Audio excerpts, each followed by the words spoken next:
বিসমিল্লাহির রহমানির রহিম। আমরা মুসলিম, অথচ মুসলিম আমরা যে প্রকৃত মুসলিম, আসলে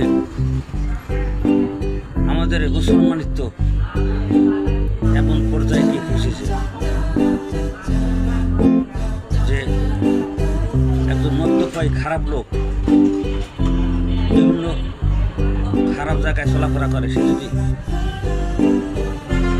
আল্লাহর মানে ফিরে আসে, মসজিদে নামাজ পড়ার জন্য আসে, তাকে আমরা দূর দূর করে তাড়িয়ে দিই। কেননা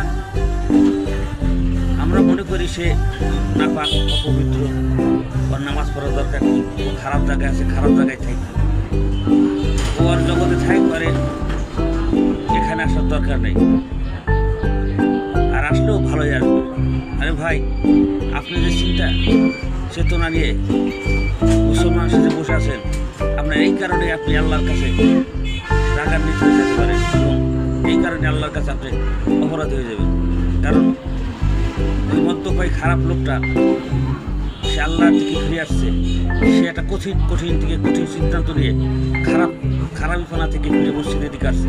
আপনি তাকে ওয়েলকাম দিয়ে, তাকে স্বাগত দিয়ে, তাকে ইসলামের ভিতরে ঢোকার জন্য পথকে সহজ করে দেবেন, আর আপনি তার পথকে কঠিন করে দিয়েছেন। আপনি বলছেন ও ভালো হয়ে আসবে,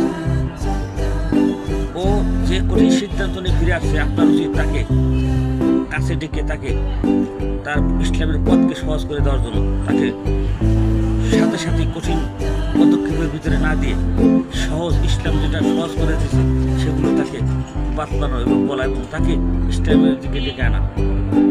আপনি যদি তাকে প্রত্যাখ্যান করেন, তাহলে খারাপ লোকটা আবার ঘুরে ফিরে সেই খারাপ জায়গায় যাবে, সেই খারাপ স্থানে বসবাস করবে।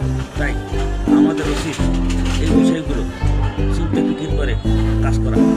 আমরা কখনো নিজের ভেতর থেকে আত্মশুদ্ধি নিজে হইলে এবং অন্যকে করার জন্য আপনারা চেষ্টা করি না। খোদা হাফেজ। আমার কথাগুলো আমি হয়তো বা সুন্দর করে বুঝাতে পারিনি, আপনারা মনোযোগ করে শুনলে বুঝতে পারবেন। খোদা হাফেজ, ভালো থাকেন, সুস্থ থাকেন, আল্লাহ হাফেজ।